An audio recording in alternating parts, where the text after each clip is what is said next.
team has moved to Bungoma. My question is, do you think that the party politics will play a major role in deciding who will be the governor of Bungoma come the year 2027? The person you've mentioned that he has left Nairobi for Bungoma, Yes. for avoidance of doubt. That person has not come to Bungoma because of his personal conviction. There was a trap that was laid for him. Governor Sakaja for Nairobi is battling for his re-election. It's a do and die for him. And of course, Governor Sakaja was the first Kenyan to embrace broad-based. When he accommodated the remnants of ODM by then in his government with a view of steering forward Nairobi City so that he can focus on delivery of his plans for the people of Nairobi. So, because he's facing some stiff competitions from Babu Owino and of course the person you've mentioned by then. I don't want to mention his name because I'm a very big brand. My support base is very huge. When I mention his name, it's to his advantage. So I don't want to mention his name. So Sakaja has just realized that he needs to begin to do some kind of elimination. So he has used some group of people to kind of, and when you want to eliminate your opponents so that you remain alone, you begin by the quick wins. Those which you can chew double, you begin by them, that those that you don't spend too much time with them. So the first candidate has been the person you've mentioned, and they has somehow managed, because what happened is that Baba appeared to have changed his allegiance. You know, these are people who have survived politically because of the golden finger of the big boss. These are people who have benefited, not through their own intelligentsia and wisdom and plan for the people, but they have been beneficiaries of supporters or members of a particular party. So the members of ODM are the ones that put the people you've mentioned in various positions. So when they appeared when it was a bit clear that Baba and the ODM people are not favorable to them, then Sakaja somehow managed to convince the party to speak with him so that he can be pushed to come to Bungoma, because it came at the time when all the people he was supporting, including himself, the ODM did some kind of grassroots elections for the party officials in, and I think the guy lost. He wanted to be the chairman of ODM. He lost to Aladwa. And all the people that I was supporting in all the constituencies in Nairobi all lost, and that was a red flag for him. And also the gods seem to have transpired against him. They have just brought him to Bungoma, and they're just simply fattening him for slaughter. I say so because of the support of the people of Bungoma. I am the only person in the Republic of Kenya, and in the whole world, who can stage a parallel rally to Raila Odinga, and the people leave Raila Odinga's rally to come to me. I am the only person in the whole universe who appeared on a rooftop next to a stadium where the opposition leader by then, Raila Amolo Odinga, was holding his meeting. And all the people left the meeting to come to where I was. That is Baba himself. I think anybody imagining that the person you've mentioned can come to scare me around here, I think that is something that your guess is that good. as mine. Mahesh, back to my question you haven't answered. Yeah. You are elected through a Jubilee ticket when you are vying for the Member of Parliament for Kimilili. And then later on you moved to Fort Kenya. And then now Fort Kenya has come up with another, has affronted another leader who is Tim Wanyonyi as Bungoma governor. Are you still going to vie with the Fort Kenya ticket or with Jubilee or with any other ticket? Number one, you are wrong, because my name has never appeared on any ballot paper under Fort Kenya Party. 2017, I won on Jubilee. 2022, I defended my seat on United Democratic Alliance Party and in UDA. And the reason why I joined, I closed ranks with Ford Kenya Party was during by-election, and I wanted to test whether the people of Bungoma can accept me as their governor in 2027. So I said I never wanted to walk alone. I wanted to walk with a team of people. The majority. So that's why, and I felt like because the party leader of Fort Kenya was Speaker of the National Assembly, and I thought that it is an opportunity for me to take over the candidature of David Wafula Wakoli as Senator for Bungoma.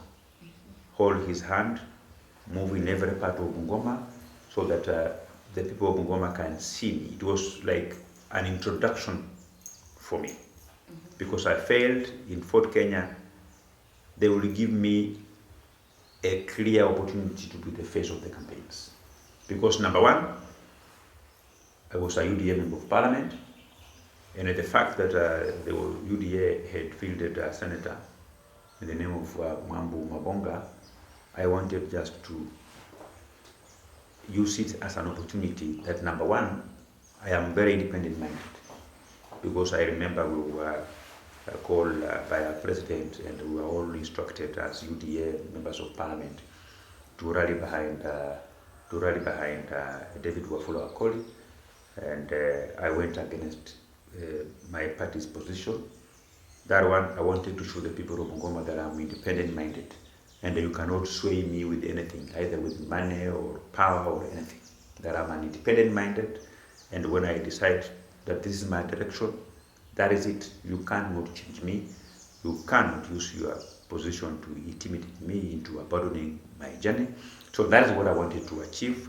And on record, if I had supported Mwambu Mabonga, Mwambu Mabonga could have won the Senator of Bungoma. I say so because the difference between Mwambu and Senator for Bungoma now was around 15,000, less than 15,000 thereabout.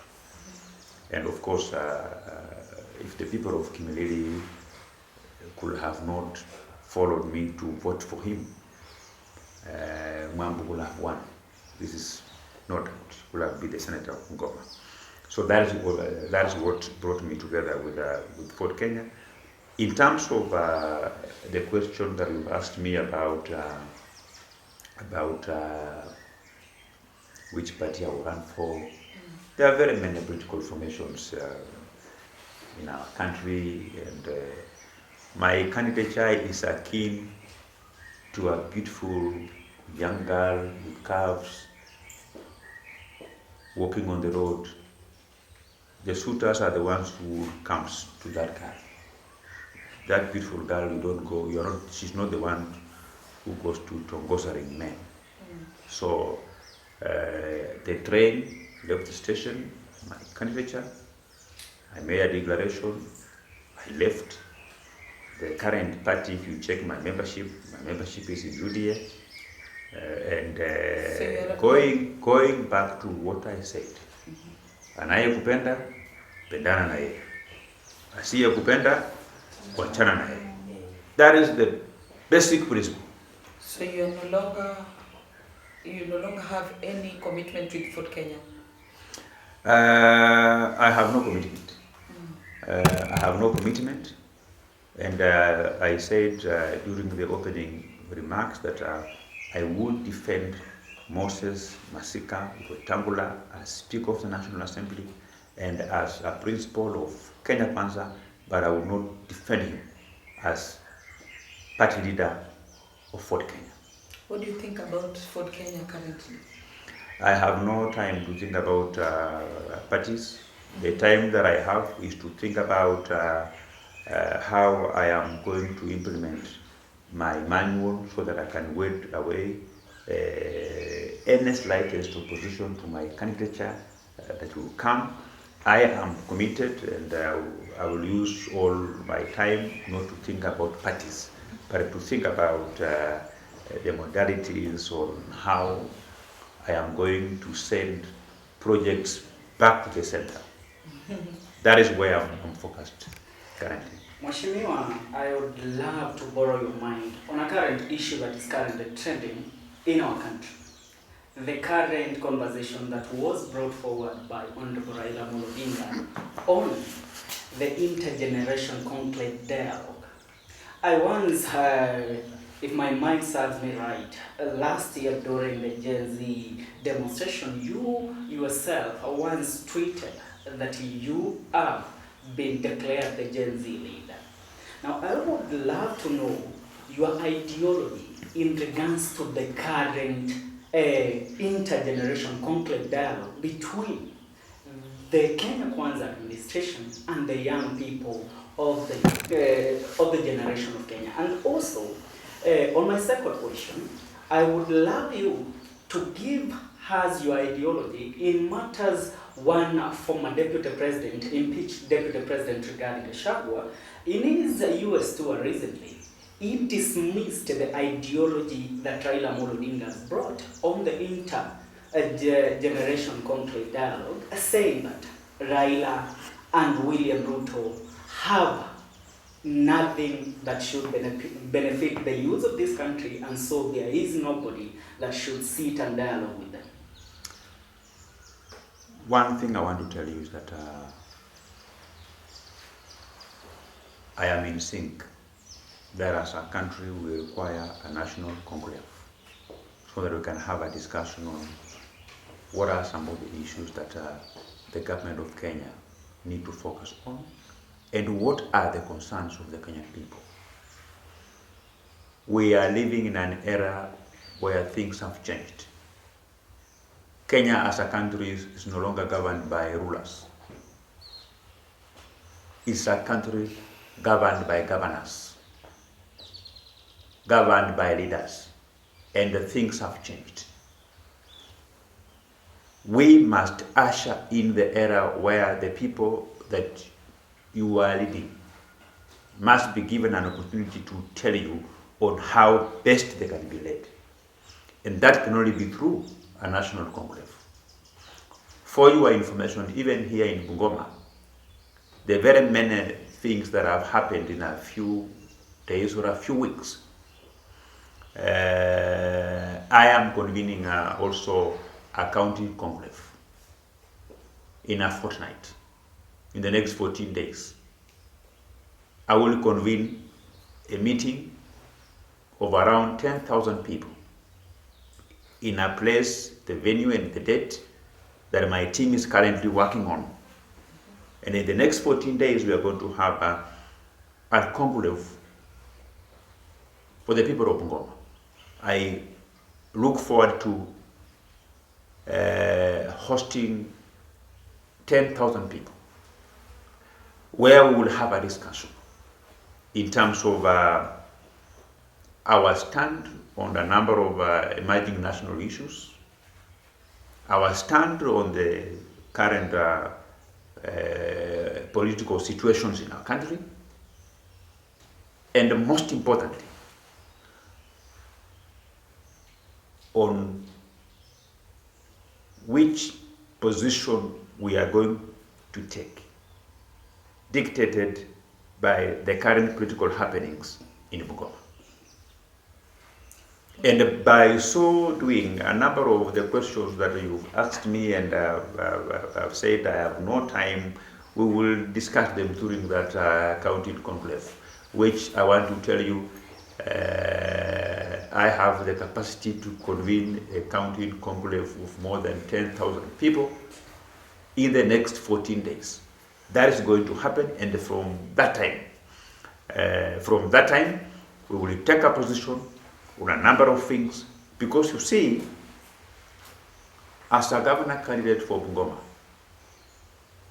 from today going forward, I have agreed to be a puppet of the people.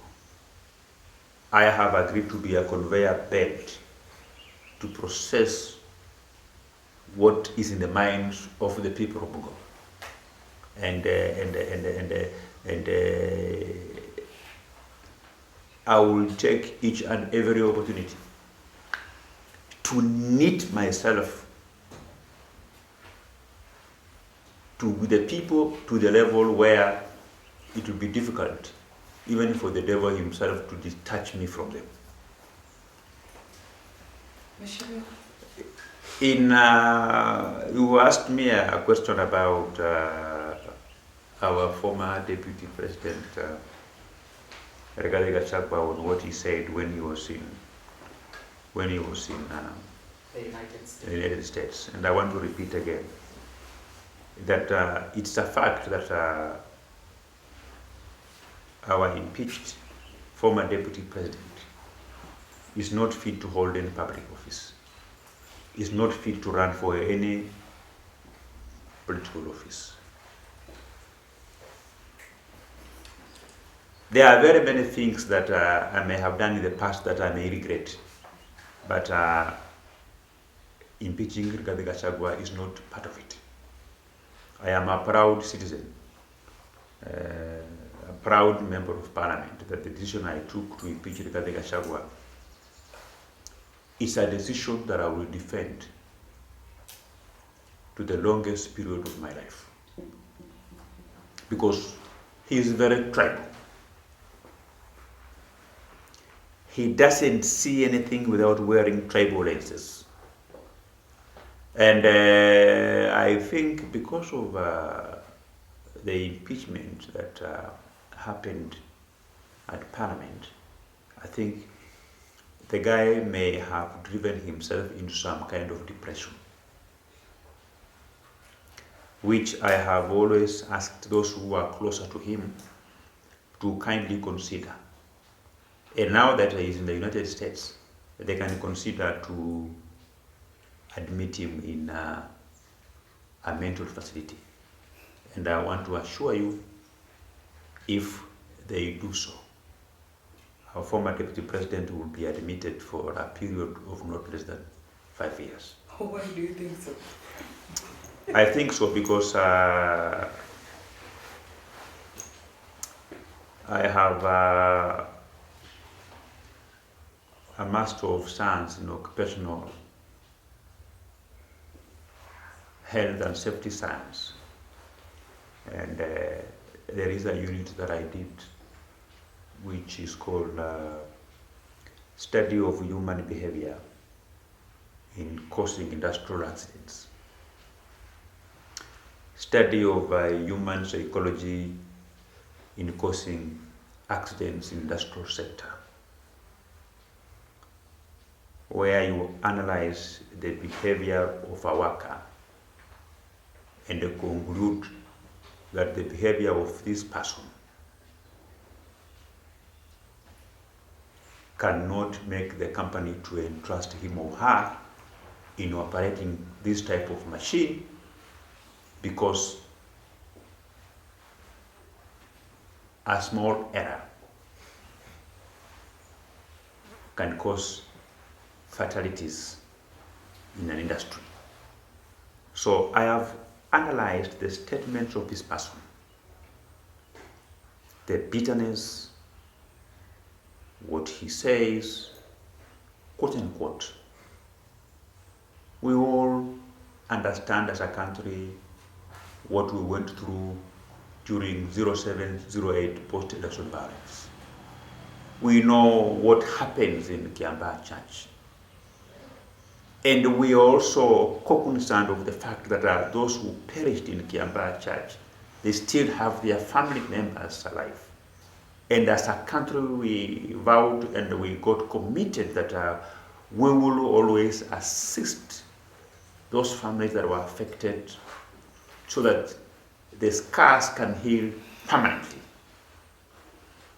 Only a psychiatric case can remind the country that a day is coming where what we witnessed in 07-08 will look like it's a Christmas party. That can only come from an individual who is deep into depression, who has psychiatric issues, and having psychiatric issues is not a preserve of a particular group of people only. Even everybody, including all of us and myself, we can get there. So I am simply saying that, my friends, including yourself, the day you see me behaving and talking like Rigathi Gachagua, please assist me, just forcefully arrest me and take me to a mental facility. And on the same breath, I am completely asking those who are around Rigathi Gachagua, including Pastor Dorcas, to consider admitting prayers don't assist. A psychiatric case can only be solved by a psychiatrist, and where he is, we have experienced psychiatrists whom I think that can assist him. So that being said, I will be a bit hesitant to respond to claims that are made by a person whom I strongly believe is slipping into depression. Even in, I think we can give him some benefit of doubt. Even in court, there are some serious offenses where, before a person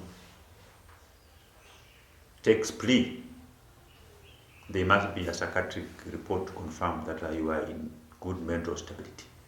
Otherwise, because you cannot prosecute or imprison an individual with mental instability. The court will wait until there is a determination that that person is in a stable peace of mind. If you will never be in a stable peace of mind, then you cannot be prosecuted. A madman on the road, if a madman on the road beats you up, you can't sue the madman because it's the madman already. Mahesh, back to the issue with Tim Wanyonyi. Some citizens of Bungoma think that now that Tim Wanyonyi is coming to vie as the governor of Bungoma, you, Honorable Didmus Barasa, should consider taking part as the Bungoma senator. What do you think of that? Those are them, and